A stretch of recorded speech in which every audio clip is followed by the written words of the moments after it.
What's up? Welcome back to the Metalhead Car Show. It's that time of year again where we go blow all of our paychecks on the ones we love. And I like to do this video every year. The first time I ever did it, I did it looking at the gearheads in your life. What car things to buy for that car person in your life. Last year I did for the metalhead in your life, and this year I'm doing for the young guitarist in your life. Despite YouTube is my thing right now, I was actually in a band from 2016 to 2020, and I have been playing guitar since like 2008.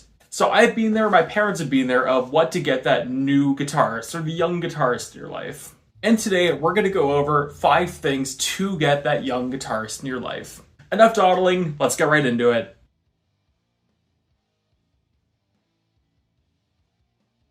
So before we start this, I just want to show that's what the pick actually looks like right now. It's in pretty nice shape, killers. Yeah, so I'm going to go play a little bit of this. I'll have this playing in the background of the video or like in the corner of the video the whole time. So you can see that it's indeed getting played. And at the end of the video, you'll see what shape this guitar picks in after like 5 or 6 minutes of playing. See you at the end. For this, we're going to be assuming that that guitarist has their own guitar already. They've picked that out, that's out of the equation. So the next best place to start is with a practice amp. Practice amps are a great way to start making noise. They're fairly affordable. You can get name brands, you can kind of get brands that focus primarily on practice amps. There is so much to pick from for a fairly reasonable dollar. My old guitarist had a Roland Cube, and that thing was an excellent practice amp. I personally had 2. My first one was a 8-inch or 8-watt Marshall practice amp, and you know what?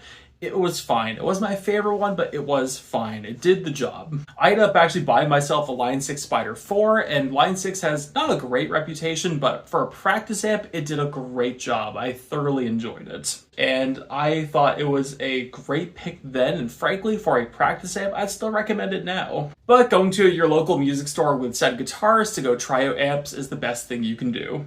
After that, you need to plug that guitar into an amp, so I would suggest getting yourself a patch cord. Sounds like a boring one, but hear me out. Patch cords do range in price, and it made it seem like a bit of a ripoff to go get the really expensive ones, but it's not a bad idea. See, the expensive ones do tend to have a lot more length to them, but they're also way more durable. I bought a set of patch cords when I was first getting into my band, like 2016, and I still use those patch cords. They still work great. They're like 30 feet long each, and honestly, it was a great investment. I say investment as if they costed that much. They didn't cost that much money. They were just notably more money than the other ones. If you're gonna do this, spend the money on a good patch cord. You'll be doing it once, and it'll last your guitarist or you a very long time. Next up, this won't be for everyone, but it's kind of a fun thing to have, and that is music books. The music books you can get tend to either be in music notes or tabs, and you can get things that are focused on like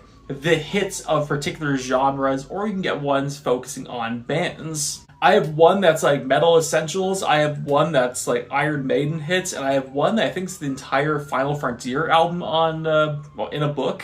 I think these are a super cool idea and a very easy way to get into a lot of songs. Next up, this may seem like a bit of a cop-out, but getting a gift card to your local music store. Now, some people say gift cards are a bit of a cop-out gift, like they're not very meaningful, but honestly, I think that's the exact opposite.